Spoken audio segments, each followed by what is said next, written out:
Were you drafted into the? Yes, yeah, I was in Franklin. Of course, I lived down there then. So I went to the service and January 1944.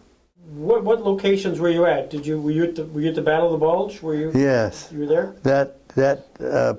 We was involved in that period. Yes, we was up in a town which was very badly important area. It was called Buchenbach. In fact, there's a big memorial there in that town today that we were involved in the areas where the hostilities was. Mm-hmm. And there was quite a battle there for 2 or 3 days, and we lost a lot of people there. And what outfit were you in? I was in the 1st Infantry Division. We was also had to go to the Siegfried Line in January and clean that out.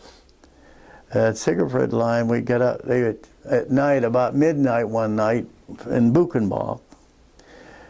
After this, it was in the period close to the hostilities in the Bulge, say.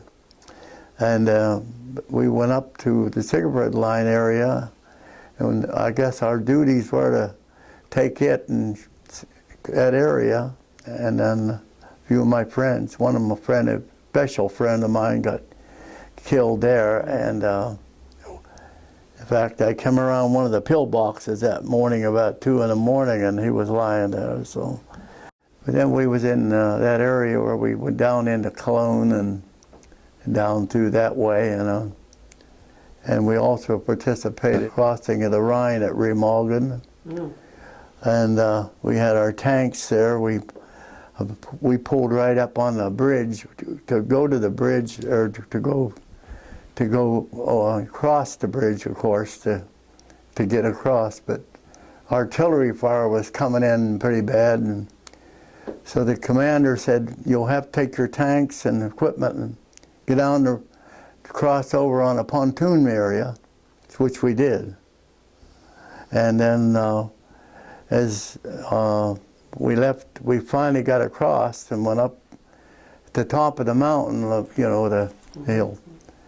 We got in a tremendous firefight up there.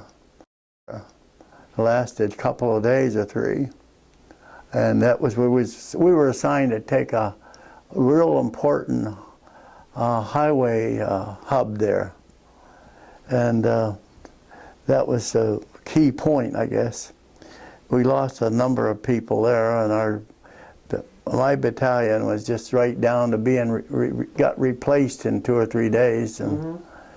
But it was quite a thing, The Allies attack all along the Western Front through the dragon's teeth of the Siegfried Line in an advance which takes them to the Rhine. But we moved at night. Mostly all our activities was we was taking towns. We was proceeding east, say.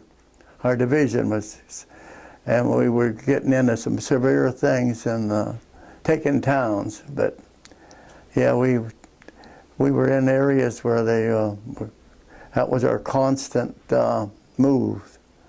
So the infantry keeps moving, Tanks, we went on tanks and got into some fierce firefights with German tanks, and mm-hmm. But no, I guess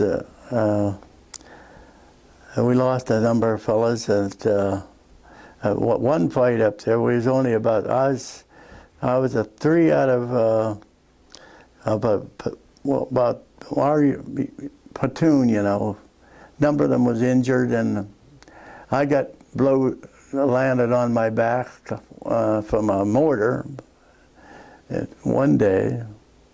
So I'm pretty lucky to be here. And one particular night, I had a captain from Macon, Georgia.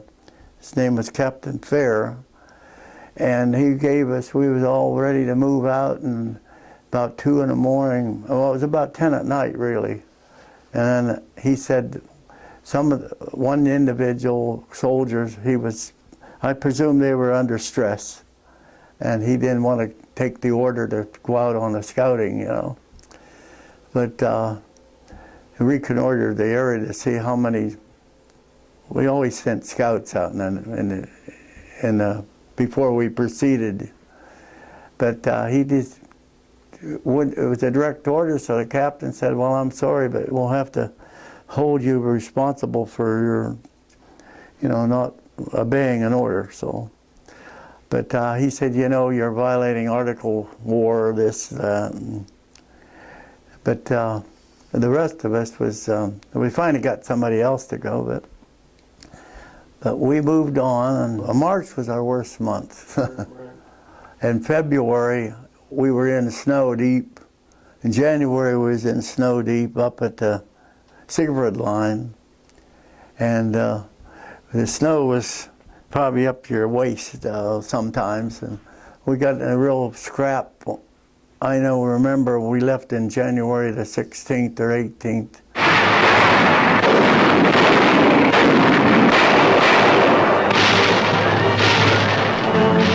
And the prisoners come in, hungry, cold, and tired to the point of exhaustion. Some drag their wounded in on sleds. We got into a real mess with soldiers, German soldiers coming in. We were meeting them, and they were shot. So I told them where they could go to get their first aid, and some of them, and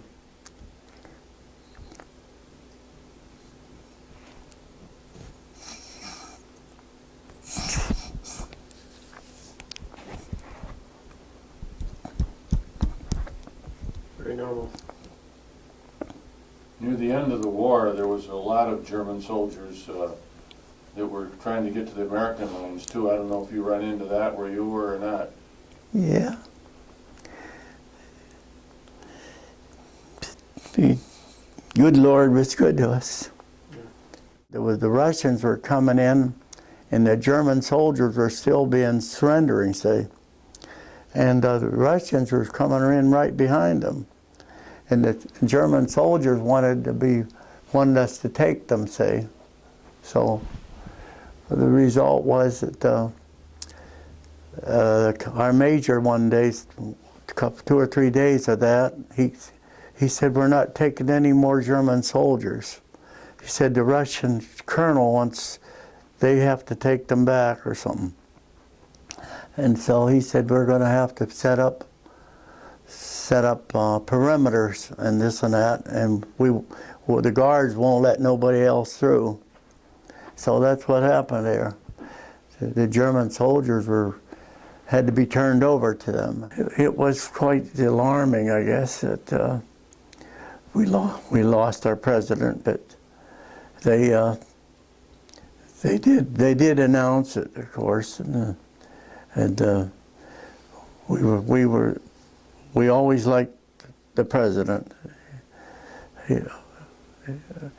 I never seen too much rejection of in my unit.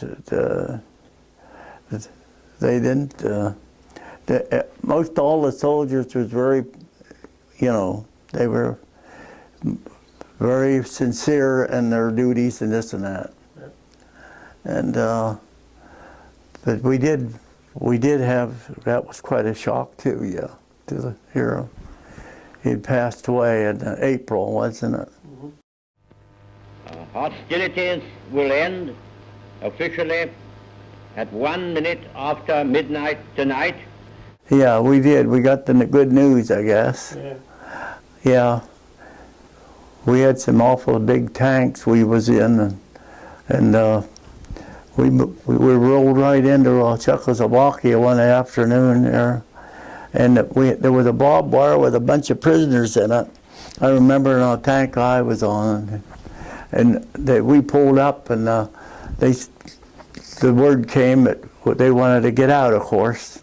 So they just took one of their cables off of the tank and hitched onto it and pulled it right off. And there was so much jubilation that evening that it was nice weather then, of course, and that the prisoners were so elated and happy that they thought we were the saviors, I guess.